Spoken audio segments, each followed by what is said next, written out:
आसन्न ग्राम पंचायत चुनाव वर्ष 2021 में ग्राम पंचायत राज परोरा के मतदाता मालिकों का मैं पवन साहू निवर्तमान पंचायत समिति सदस्य हाथ जोड़कर प्रणाम करता हूं। बहनों भाइयों, चुनावी बिगुल बज चुकी है। बहुत जल्द ही अपने ग्राम पंचायत का चुनाव 8वें चरण में यानी 24 नवंबर को मतदान होना है। बहुत नज़दीक है। पिछले महीनों से हमने व्हाट्सएप, फेसबुक के माध्यम से आम आवाम को ग्राम पंचायत राज परोरा के अंतर्गत लगातार 5 वर्षों तक हो रहे विभिन्न घोटालों का पर्दाफाश किया है। वह इसलिए कि चुनावी मौसम है, चुनाव का बिगुल बज चुका है और सारे न्यायिक अधिकार आपके हाथों में है। जैसे आप देखते हैं, यदि किसी बातों का हम लोग कंप्लेन करते हैं, किसी योजना का विरोध करते हैं, या मुर्गी फार्म जो महकता है, सोने के लिए नहीं देता है, बदबू देता है, विरोध करते हैं, तो पदाधिकारी हो या कर्मचारी हो या जो भी हो, आपस में मेल जोल कर बात को दबाने का प्रयास करते हैं। इसीलिए 5 वर्षों में एक बार आपके हाथों में पावर आता है। देखने के बाद, परखने के बाद, सुनने के बाद अपने पावर का इस्तेमाल कीजिए। पिछले महीने हमने फेसबुक के माध्यम से अपने पंचायत के अंतर्गत हो रहे लगभग 9-10 घोटालाओं का नाम गिनाया था, जिसको मैं पुनः एक बार ताज़ा करना चाहता हूं। सबसे पहला था नागरिक अधिकार घोटाला, जो फर्जी आम सभा के सहारे किया जा रहा है। अब कहेंगे फर्जी आम सभा क्या होता है, तो सिर्फ इसी टॉपिक पर बहुत सारा समय निकल जाएगा। जबकि आप जानते हैं कि संविधान ने हमको अधिकार दिया है कि जिस ग्राम पंचायत में हम पैदा लिए हैं, हमारा उम्र 18 वर्ष से अधिक हो चुका है, तो जब तक हम जिंदा हैं ग्राम सभा के मेंबर हैं, और मुखिया, ग्राम पंचायत का मुखिया ग्राम सभा का कार्यकारी होता है। अर्थात ग्राम सभा जो निर्णय लेगी, उस निर्णय को कार्य रूप देना ग्राम पंचायत के मुखिया का काम है। सरकार के द्वारा जितनी भी राशि, जितनी भी योजनाएं, जितना भी आवास आएगा, उसे मुखिया को बांटने का या कार्यान्वित करने का अधिकार नहीं है। वो अधिकार हमारा है, आपका है। ग्राम सभा में हम लोग जाएंगे, सारे गांव के लोग जाएंगे और बहुमत के द्वारा या सर्वसम्मति से जो योजना पारित करेंगे, जो प्रस्ताव पारित करेंगे, उसी को लागू करना ग्राम पंचायत के मुखिया का काम है। लेकिन जिस मुखिया को हमने बनाया, आपने बनाया, उसने ही लगातार हमारे आपके अधिकारों का शोषण करते रहा, अतिक्रमण करते रहा, फर्जी आम सभा के सहारे। आप जानते हैं, जितने भी योजनाएं संचालित की जाती हैं, सबके ऊपर लिखा जाता आम सभा से पारित। आप अपने कलेजे पर हाथ देकर बताइए कि कितने योजनाओं के आप लोगों ने पास किया है, कितने प्रधानमंत्री आवास योजना के अंतर्गत कितने आवास के लाभार्थियों के चयन आपने किया है अपने मन से, फर्जी आम सभा के सहारे, गुटबंदी के आधार पर, विरोधी सपोर्टर के आधार पर वितरण करने का काम किया, जो कि नाजायज ही नहीं है, नाजायज के साथ साथ हमारे अधिकारों का अतिक्रमण भी है। इतना ही नहीं है, हमारे समाज के अंदर एक द्वंद्व पैदा करने की साजिश भी है। इस तरह से आवास का वितरण किया गया है जिससे एक समुदाय से दूसरे समुदाय के बीच में अविश्वास का माहौल पैदा हो रहा है। क्यों? क्या कारण है? इसका जवाब दे कौन है? किसने किया? और ये क्या है? ग्राम पंचायत के अंतर्गत सामुदायिक विभेद का जड़ पैदा किया गया है। हम लोगों को आपस में मतभेद लाने का काम किया है। ये साजिश है और अपराध भी है। नागरिक अधिकार घोटाला के बाद आप आ जाइए मजदूरी घोटाला। मनरेगा के अंतर्गत मजदूरों के नाम पर फर्जी मजदूर के नाम से पैसे की निकासी की गई है, जो मनरेगा के वेबसाइट पर उपलब्ध है। और जब आप खोलेंगे तो मैं यकीनन कहता हूं आपके पांव के नीचे की जमीन खिसक जाएगी, या देखकर कि कैसे कैसे मजदूरों के नाम से राशि की निकासी, मजदूरी की राशि की निकासी की गई है फर्जी तरीके से। सरकार ने एक कॉलम हमारी सुविधा के लिए दिया कि जो व्यक्ति काम करना चाहते हैं, अमीर हो गरीब हो, हम उसको काम देंगे, विभेद पैदा नहीं करेंगे। इसका नाजायज लाभ लिया गया है। ऐसे ऐसे लोगों के नाम से मजदूरी का भुगतान किया गया है जो आज तक अपने खेत में भी काम करने का काम नहीं किया है। और ऐसे ऐसे निसहाय मजदूर भटकते मिले हैं, हमको काम खोजते मिले हैं, जिनको काम नहीं दिया गया। और मजदूरी बेरोजगारी भत्ता का भुगतान तो ऐसे किया गया है मानो कि आसमान में भी छेद कर दिया गया। मजदूरों की बेरोजगारी भत्ता निकासी का मतलब होता है कि मजदूर काम मांगने आया और हमने काम नहीं दिया तो जितने दिन बैठ के उसने बैठा उसका आधा दाम देने का सरकारी प्रोविजन है। और दिया भी गया है इस पंचायत में। जरा पूछिए तो किस किसको दिया गया है? ड्राइवर के नाम से दिया गया, खलासी के नाम से दिया गया, डॉक्टर के नाम से दिया गया, किसान के नाम से दिया गया, जमींदार के नाम से दिया गया। क्यों? इतना बड़ा जुल्म क्यों? इसलिए कि आप चुप हैं, हम चुप हैं, विरोधी चुप है, विरोधी विहीन धरती हो गई है। उसके बाद एक घोटाला हमने बताया था आपको, बदबू घोटाला। बदबू घोटाला, ये घोटाला के साथ साथ महा घोटाला है। आप जानते हैं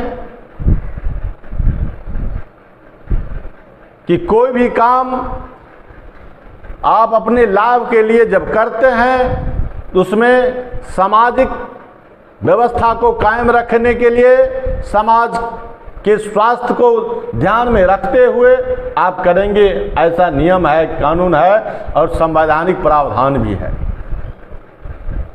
मगर हमारे चुप रहने के चलते, आपके चुप रहने के चलते, सरकार के मुलाजिम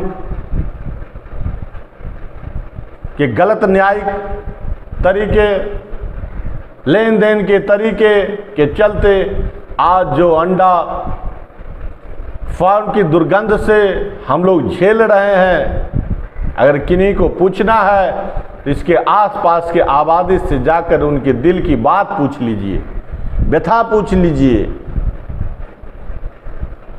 लोग तो कहते थे कि कोई कंप्लेने नहीं करता है, और जब हमने कंप्लेन किया, जांच अधिकारी को मिला लिया, घर पर ले आया और दूसरे टोला के मुंह बोलिए लोगों को बुला लिया, खत करके दिया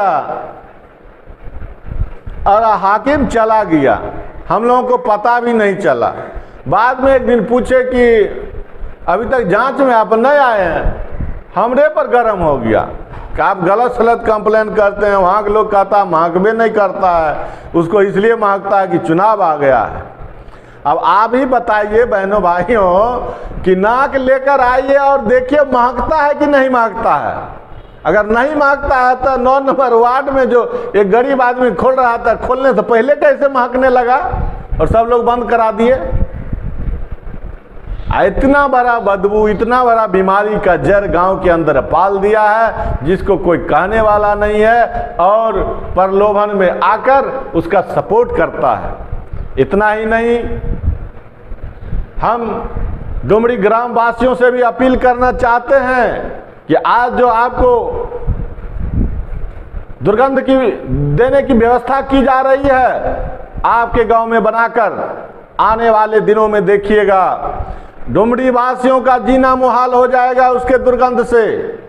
इसलिए वक्त रहते सचेत होने की जरूरत है और आप लोग कदम से कदम मिला के इस बात का अपोज कीजिए, उसको बंद कीजिए। वो चलने के काबिल नहीं है। उसका नियम और तर्क आप निकालिए, नहीं कहीं मिलता है तो गूगल से निकालिए। और नियम तर्क कहता है कि अंतिम आबादी से 1.5 किलोमीटर की दूरी पर होना चाहिए, उसके आसपास कोई जल स्रोत नहीं होना चाहिए, तालाब नहीं होना चाहिए, क्योंकि पानी रोटेट होता है अंदर धरती के अंदर। पानी जब धरती घूमती है तो पानी रोटेट होता है, यहाँ का पानी वहाँ और वहाँ का पानी वहाँ जाता है और वो इतना बड़ा वायरस देता है कि जो जल में मिलकर हमें बीमार करने का काम करता है। अतः हाथ जोड़कर आप लोगों से अपील है कि इस अंडा फार्म को आबादी से दूर भगाने का काम कीजिए और जो डुमरी को महकाने का प्रयास चल रहा है इसका सामूहिक ढंग से जोरदार विरोध कीजिए ताकि भविष्य हमारा सुरक्षित रह सके। इतना ही नहीं,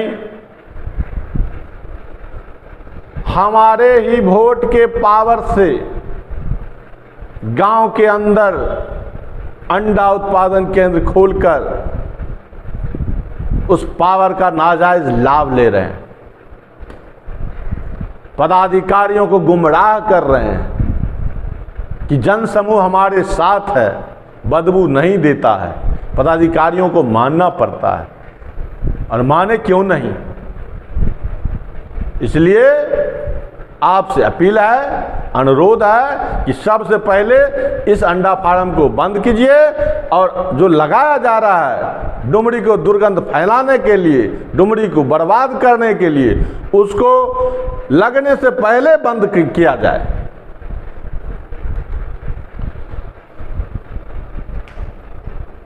राशन घोटाला के बारे में कुछ कहना तो बेकार है, क्योंकि ये तो लगातार हो ही रहा है। होते होते राशन के बाद चना घोटाला भी हो गया। आवाज उठी, बगल के पंचायत में वितरण भी हुआ, मगर सत्ता का नाजायज लाभ लेते हुए यहाँ के चना को पचा दिया गया। कोरोना घोटाला में आप देखबे किए किस तरह से अनाज और राशि का लूट किया गया। चमक्कन का दवा छिड़क कर और 2 रुपया का मास्क बांटकर 185 रुपये का बिल बना दिया। शौचालय घोटाला बताने की ज़रूरत नहीं है, किस कदर किया गया था। जब हम लोग पकड़े तो रात के अंधेरे में ईटा गिराता था बढ़ियों का, सरल का ईटा अनारे में लेकर भाग जाता था। तो सब तो देखबे किए। अब नल जल योजना की बारी है, सरकार की बहुत ही महत्वपूर्ण योजना है। हमारे माननीय मुख्यमंत्री नीतीश कुमार जी का बहुत बड़ा सोच था। ग्राम भ्रमण के दौरान जब उन्होंने गांव का जल पिया तो उनको आश्चर्य लगा कि गांव के लोग ऐसा पानी पीते हैं, इससे तो कम से कम 40 प्रकार की बीमारी होती है। तब उन्होंने निश्चय लिया कि हर गांव में हर घर स्वच्छ नल का जल आपूर्ति करने का काम करेंगे और इसी योजना के अंतर्गत ग्राम पंचायत के माध्यम से नल जल योजना चलाई गई। नल जल योजना में जो आपके पंचायत में कार्य हुए हैं, इसका 1-2 फोटो भी हम अपलोड किए हैं और कर भी रहे हैं, उसको देखिए। बगल के पंचायत एकम्बा है, डीही हो गया, नाइन पीपर हो गया, पंसल्ला हो गया, ऐजनी हो गया, राजूपुर बेंगा हो गया, बगल का ही तो पंचायत है। किसी न किसी बहाने आप लोगों को जाने का मौका मिलता होगा या नहीं मिला होगा तो एक बार जरूर घूम लीजिए और वहाँ के नल जल योजना के टंकी को देखिए, पाइप को देखिए, जल मीनार को देखिए, उसकी गुणवत्ता को देखिए और अपने गांव में देखिए। फर्क मिलाने की जरूरत नहीं है, खुद बखुद आपको फर्क नजर आ जाएगा। और जो आप अपने गांव में जो टीन का डिब्बा देख रहे हैं खड़ा करके जो प्लास्टिक वाला डाल दिया है, उसका कीमत 20 लाख लिया है। बोलने में दिखाने में उसको भी खराब लगता है, इसलिए बोर्डे नहीं लगाया है। अब बताइए 11 वार्ड है, 11 दूनी 22 यानी 2 करोड़ 20 लाख रुपया आपके हर घर स्वच्छ नल का जल देने के लिए माननीय मुख्यमंत्री ने दिया था, जिसका क्या हुआ? चढ़ावा ही नहीं हुआ बल्कि योजना को ही फ्लॉप कर दिया गया। अब बताइए, आप लोग तो कहते हैं सरकारे पैसा रहे ललके दलके गेले, लेकिन आज आपको हम ये भी बता देना चाहते हैं कि सरकार कौन है और सरकारी पैसा आती कहां से है। और आप जान लीजिए, सरकार आप हैं, आपके द्वारा वोट देने से सरकार बनती है और आपको चलाने के लिए वही सरकार आपसे टैक्स लेती है। आप कहेंगे हमें तो कहीं टैक्से नहीं दै छिए, जे दै छे से जाने। लेकिन आप बढ़िया से सुन लीजिए और जान लीजिए, समझ लीजिए, परख लीजिए कि एक भिखारी, आप तो छोड़ दीजिए, हिंदुस्तान का एक भिखारी भी कम से कम 10 प्रकार का टैक्स सरकार को देती है। आप कहिएगा ये तो झूठ है, क्या देता? हम लोग तो देवे नहीं करते हैं। आप भी देते हैं। कैसे देते हैं वो हम आपको बता देते हैं। आप चप्पल पहनते हैं, खरीदते वक्त आपसे सरकार टैक्स ले लेती है। आप कहेगा हम तो दुकानदार को पैसा दिए, वो क्या टैक्स लिया? जब फैक्ट्री से बन के निकला तखनिए सरकार टैक्स ले लिया और वही टैक्स जोड़ के तब आपसे पैसा लिया जाता है। आप नमक खाते हैं, उसमें भी सरकार टैक्स लेती है। आप गंजी पहनते हैं, टैक्स लेती है सरकार। डीजल खरीदते हैं, नहीं खरीदते हैं, आटा पिसाते हैं, उसमें भी सरकार टैक्स लेती है। बस पर चढ़ते हैं, सरकार टैक्स लेती है। हर पग पग पर सरकार टैक्स लेती है आपसे, हमसे। और जिसका आमदनी सालाना 5 लाख से अधिक है उसको आमदनी टैक्स अलग से लिया जाता है और फिर उसी राशि को, उसी पैसा को हमारे सहयोग के लिए, सामूहिक सहयोग के लिए, सामूहिक कार्य के लिए लगाया जाता है। वही आपका ही पैसा नल जल में 2 करोड़ 20 लाख रुपया लगाया गया ताकि ग्राम पंचायत राज परोरा के हर घर में स्वच्छ नल का जल सैकड़ों वर्षों तक मिलता रहे। सुनने में थोड़ा आश्चर्य लगता होगा, हमने सैकड़ों वर्ष कह दिया। जरा घूम के देखिए, कंबा, नान पीपर, ऐजनी 100 साल से कम चलेगा वो। 100 साल की गारंटी है उसकी। 100 साल तक स्वच्छ नल का जल हर घर घर मिलते रहेगा और 2 बरस पहले से मिल रहा है। इस कदर विभिन्न तरह के घोटाले आपके पंचायत में लगातार 5 वर्षों से हो रहे हैं। और फिर ठगने के लिए देखिए जरा गौर कीजिए, ठगने के लिए कुछ लोगों को खरीद लेता है, कुछ लोगों को आपस में लड़ा देता है, एक साइड का पक्ष ले लेता है, न्यायिक बात नहीं करेगा, ताकि एक पक्ष हमारे साथ रहेगा, हमको मतदान करेगा, फिर जीत लेंगे। उसी तरह जब घर बांटने की बात थी तब पूरे पंचायत में कभी आम सभा नहीं हुआ, अपने मन से गुटबंदी के आधार पर वितरण करके समाज में विभेद पैदा करने का काम किया।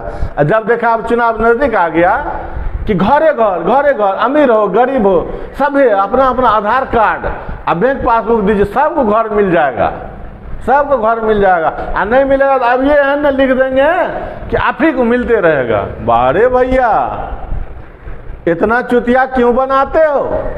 एक तो हमारा हिस्से का घर दूसरे को दे दिया, और जब समय आया तो अब चुतिया बनाने के 50 रुपया फोटो कॉपी में लगा दिया, बुर्बक बनाया, एक दिन का मजदूरियों हमारा किया।